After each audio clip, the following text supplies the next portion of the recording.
Nice to see so many people here to listen. This is a little bit unusual talk for me. I grew up in a little village in the southern part of the country, and the geothermal district heating came there 5 years before I was born. And the swimming pool, I remember when I went as an 8-year-old to the swimming pool when it opened, the geothermal swimming pool in the village. So I'm going to tell you a little bit about my impressions about the social impact, and I have lived in that social impact my whole life. I have never in my life lived in a house which is not heated by geothermal district heating. So this will be impressions. That means there will be no equation, there will be no algebra, there will be no integral, there will be no matrix, and the three gods of thermal engineering will not be mentioned. The three gods of thermal engineering being exergy, enthalpy, and entropy. So let's go a little bit back in time. Let's go a little bit back into the generation of my father. My father was born into poverty, really, at a farm in southern Iceland. He was born 1905, and as far as I've been able to dig out, then the farm was in the traditional way, having a roof made out of flagstone with turf, with grass on the top, front panel, and dirt floor. Wood was too expensive, and even for the generation of my late father, then wooden floor was simply out of reach. It was too expensive. Well, this is very obvious that at that time, our country was just a dirt poor third world country. And I did like what we heard from Hörður Arnarsson today, talking about this as an Arctic developing country. Well, maybe a little bit question mark about Arctic, if you compare to Greenland or real Arctic countries, but certainly a developing country. And I'm absolutely certain that the direct use of geothermal energy is one of the main factors in our transition into the 20th century. Of course, we have to remember that we were occupied during the Second World War, having quite a hefty occupation, having as many foreign soldiers in the country as there are male Icelanders. Population was 100,000 at that time, and we had up to 50,000 British or American soldiers in the country. And this is maybe the largest economic support any country can get, because all these soldiers, they have to get something to eat, and you have to build barracks for them and so on.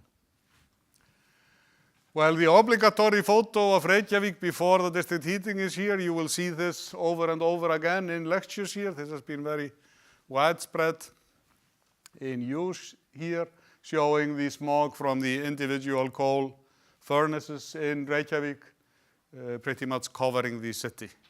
And you have seen as well the washing in the original natural spring in Laugardalur. I don't know exactly when this photo is made, but it could quite easily be at about the same time as my father came to Reykjavik to learn to be a teacher in 1924.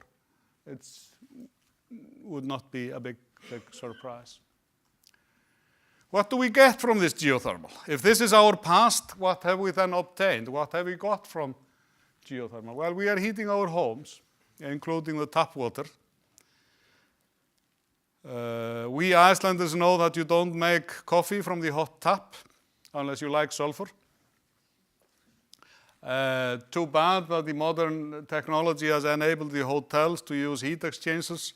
So those of you foreigners living in a modern hotel, you don't get the real thing. You don't get sulfury smell in the shower or these things that we enjoy here on a daily basis. We have a considerable part of the electricity generated in the country made from geothermal, the remaining part being hydropower. And we have got this spa and swimming pool culture. Professor Örn Jónsson of the University of Iceland has been looking a little bit into this as really a culture. And I like this because this is pretty strong.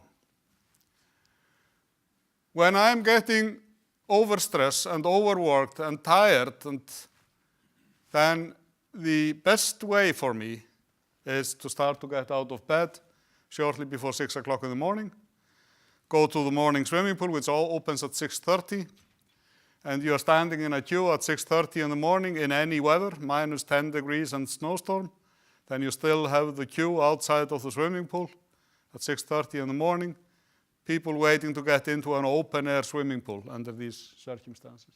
You do your swimming, and a little bit more about that later. Greenhouses, well, we are enjoying from the greenhouses. We have Icelandic tomatoes for the whole year, and this means that there is quite a lot of produce that we are getting from geothermal, which tastes a wee bit differently, justifying the huge price difference. It's more expensive than the imported, but the taste is not comparable. Aquaculture has not been a major factor. Industrial use is as well, but it's not much. If you buy licorice from the company Freya, you can get this in the shops here, little pieces of licorice, then this licorice is dried by geothermal. When they extrude the licorice candies, then they dry them afterwards, and that's done by geothermal here. So these are the main items. For the social, well, heating is so cheap that there is no need to worry. The usual Icelander has no idea what he is paying. He simply doesn't know. Ask him what he is paying for car insurance, and he will tell you to the last penny what he is paying. You will know that pretty exactly. Indoor temperature is high. Well, I peeked on the meter in my home this morning, and it was standing at 24, which is a pretty usual practice. I'm getting older as well. Older people tend to have higher indoor temperature. The control is wasteful. The only way an Icelander knows to control the indoor temperature is by opening the windows, which is maybe not energy optimal, but is very much the reality. And another thing is to keep the windows slightly open all the time, getting nice and cold air into the house, which for those of you that have looked into the Molière diagram will know will contain very little mass ratio of water and will result in air humidity of around 20% during a good winter day in your home. And you see that on your furniture when it starts cracking, or when you catch the typical cold because of too dry air. Many have a hot pot in the backyard, being able to take a little dip after work. And we have migration towards the geothermally heated areas in the country. Here comes the error I know of in my presentation. Well, electricity for heating of buildings is subventioned by the government, is considered to be very expensive here, but it's still not high enough to justify heat pumps. It's very difficult to prove the economics of heat pumps because electricity for heating is too cheap for that. And here is the error. I made a Google search for jöfnun húshitunarkostnaðar, which is a political issue in Iceland to even out the heating cost of the buildings. And it gave 13,000 hits. I put in one too many zeros, but getting 13,000 hits tells how much issue this is for those Icelanders not living on the geothermal district heating areas. And remember that it's only 10% of the buildings that are not heated by geothermal. And this tells us well how important this is for these 10% that are not enjoying geothermal heat. Well, Snorri did start this. He wrote pretty many interesting things. We know the Nordic mythology because of him. And he was, as far as I understand, he was killed here in this pathway to his nice pool in Reykholt. Then nothing happens for quite a while, and this is basically because there was no technology to do the heat exchange between the indoor air and the water. Because if you put an open channel with 60 or 80 degrees hot water through one of these torf huts that you saw on my first slide, you will simply get a Turkish bath. Everything will be filled with humidity and steam, and it's not possible. So the heating of buildings is starting pretty late, and district heating in Reykjavik starts 1930. This is in my village in Selfoss. My father built a house and he got the district heating into the house 1949. And this is how the system looks. We have the geothermal water coming into the house through a strainer, through a volume meter counting the number of cubic meters that the building uses. Then we have a manual control valve, which is the supply to the radiators. And this manual control valve is the only single control equipment in the house. When it got cold inside, my mother used to go down into the cellar and open this in 60 degrees sections of a turn. And when things got hot, then simply just quick down into the cellar and turn the control valve a wee bit. And then the tap water is taken just out of the geothermal supply to the taps and shower. Crazy, simple.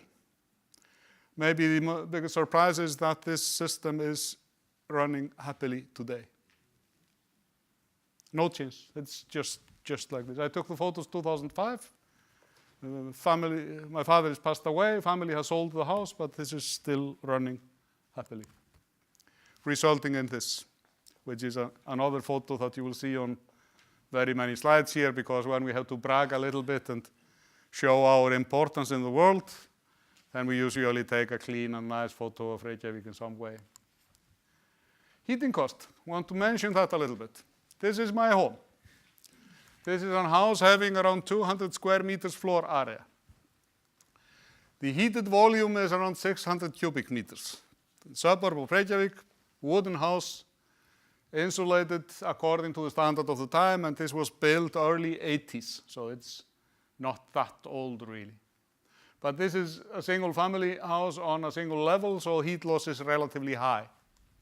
And this is my invoice that I got from Reykjavík Energy just a while ago. This is for the month of April, and they are using estimation.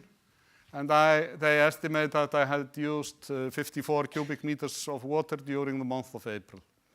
And this estimate is corrected once a year by readings of the meters. And this is surprisingly accurate. Number crazy nerds like me, I went into that, and I made number crunching and checking and correlations, and this is surprisingly accurate. Well, there is a fixed price, fixed charge for the meter and for the installation, and then I am getting 122 Icelandic kronur per cubic meter, which is roughly exactly $1 US.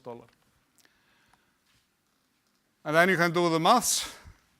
If I'm paying roughly $1 for a cubic meter, and if I'm cooling the water roughly 40 degrees, then I'm getting something like close to 50 kilowatt hours out of that cubic meter. So this is something like 2 or 2.5 US cents per kilowatt hour.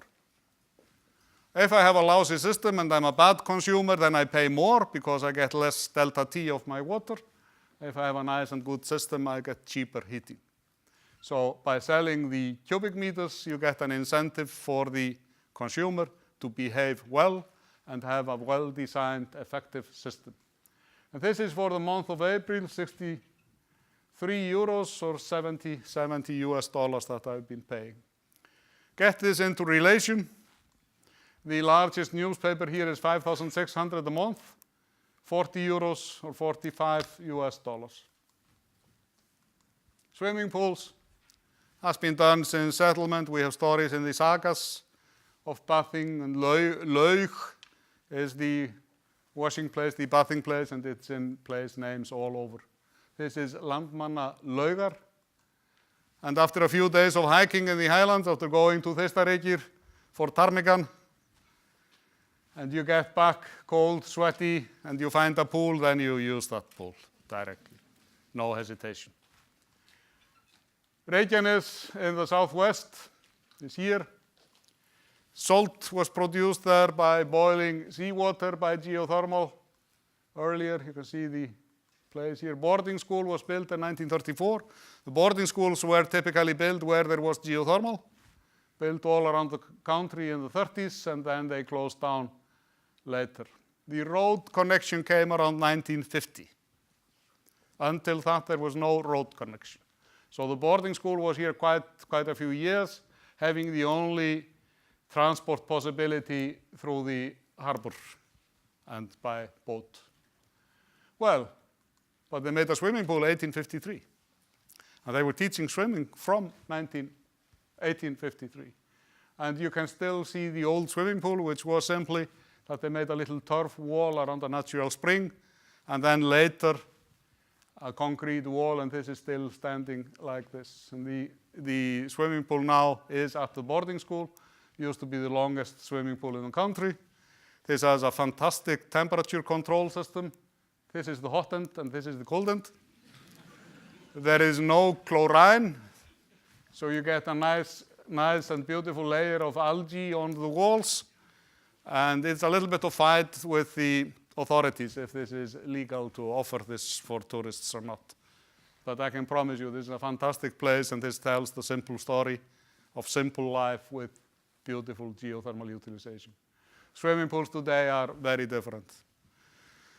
170 swimming pools in the country. I think there are only 18 here in Reykjavik, so we have around 10,000 inhabitants for each swimming pool, whereas countrywide the ratio is lower, around 3,000 people per pool. The average citizen is going 15 times a year. I'm going more frequently. It's more frequently that I'm stressed and overworked and can't sleep. This is certainly a big part of the quality of life. And you get the hot pot. It's the place for gossip. This would be Örlygshöfn in the Vesturbæjarlaug in the western part of the city, and this was my place in that pot. Discussion every morning at the same time, and same thing said by all the speakers all the time. Everything is going to hell, and it was a lot better when I was a young man. The future. We may have built the last geothermal plant in Iceland. There are ideas of making the center of the country a national park, and the pressure on preserving the geothermal areas is growing very steadily. That means that the home market for the geothermal industry will disappear. It will go away. That means that what is left is just maintenance and operational side of the existing power plants. There is not much room for expansion in the district heating business. We have already 90% of the buildings on geothermal district heating, and there is not much room for improvement there. This means I have to look for work abroad. And this is what the geothermal industry here has to start focusing on. And this is why a conference like this is so hugely important for the country. We have to start to look outside of our easy home market and go into the big, difficult world. I made a few thoughts for Iceland without geothermal. And I run tests on this for family and friends. And my family and friends is nerds like me, as you could expect. Hobbies are hiking in the highlands. It's fishing in the highlands. I have to talk to Jona because he did not mention the ptarmigan in the Þeistareykir area. It's a fantastic ptarmigan hunting ground, and so on. And what I got from family and friends was an angry response. People got angry at me. So I'm going to run through these slides and see if I get out of this room alive. Let's see. We would have to heat the buildings with electricity if we didn't have geothermal. Or we would then probably have to go over to the ground source heat pumps for the buildings, which will mean investment of the order of magnitude of $30,000 per installation. And $30,000 installation means that your resulting capital cost is roughly 10% of that if you take depreciation and interest and so on into account. That's $360,000 a year. That's about $30,000 a month in capital cost. That's higher than the geothermal bill and the electricity bill together for most people here in the country. The heating load is seasonal, and it's a low utilization factor. Even if the utilization factor here is higher than almost anywhere else in the world, then it's still low, 40% or something like that. This means that we will have rise of price of the electricity, and we will have to go down to the standard European 19 degrees centigrade indoor temperature. So sale of pullovers will increase in the country, and swimming pool culture will disappear. All the hydropower power plants in the country combined are not sufficient to heat the buildings heated by geothermal if we have direct electric heating. They are not sufficient. So that means we would have to use all the hydroelectricity we have during winter, and the rest during summer is just surplus, which is pretty much unsellable. If we go into ground source heat pumps, we could reduce the electricity needed for heating of the buildings to something like half of the capacity of the hydro plants that we have in the country now today. And you can just guess what is the next step. Fossil fuel fired power plants. There is no way around that. Iceland without geothermal means a coal-fired cogeneration plant for Reykjavik. Geldinganes is ideal. Geldinganes is a little island here which has a little land connection, and Geldinganes has, it's deep, it's relatively deep, so that you can quite easily build a quay and get the coal ships towards the islands, and you have space for a coal depot on the island. That would produce heat during winter to heat the city, and because we would use cogeneration, I'm going to break my promise. You will take the nice best exergy out of the flue gas from the boilers, and you will use that for production of electricity. So exergy has been mentioned once. This is map of Reykjavik. We are here in Harpa. This is Geldinganes, and then I went out there and I took a photo, and this is just roughly the view of the photo. And you can see here this island of Geldinganes. We would get the power plant roughly here. We would have stacks around 120 meters high to try to reduce the downfall of ash into the built areas. And you can see here Harpa is roughly here. You can see Reykjavik here in distance. And this is the equivalent. This is Wuppertal Elberfeld in Germany. This is a plant having around 100 megawatt electrical and 200 for heating. And we would play a little bit with that and try to increase the heating fraction by a little bit different design of the Speisewasservorwärmer, internal heat exchangers in the plant. It can be done fiddling with that. We need around 180 megawatts of electricity, and we need something like 700-800 megawatts to heat the buildings. So 2 plants of that kind was what we would have as a target in Geldinganes. Coal is, of course, not shown. I'm guessing that we would need something like 400 meter wide, 800 meter long, and 12 meter thick coal depot for the plant, because we would probably have to have more or less coal for a full winter of operation. Okay, I think I've made the point what the future is without geothermal. I think you can understand how irritated my family was when seeing this. For an Icelander to look out of the window and see a coal-fired power plant with a stack is a sacrilege. This is something you don't do in this country. Okay, how can I explain then, on the last slide, the importance of geothermal? You have noted that there is not a single exact figure in my presentation. There is no exact number given. And I can go, how no it is to argue with engineers. I say 1,800 kilos per capita. Well, it may be 1,700 or it may be 2,000, I don't care. It's roughly that the heating with oil would need some 1,800 kilos per capita, which we take now from geothermal. This means that geothermal is saving us oil, which is corresponding to a family car driven around 18,000 kilometers a year per capita, not per family, per capita, counting the elderly and infants as well. This is one way of seeing this. And then take another example, and again, no exact figures. If we take what Reykjavík Energy is selling here, and took the figure of 75 million cubic meters, it is a bit higher, 82, 83, I think it is today. 75 is a good number. Put it in a swimming pool. Assume that the swimming pool is 1 meter deep and 30 meter wide. How long would it be?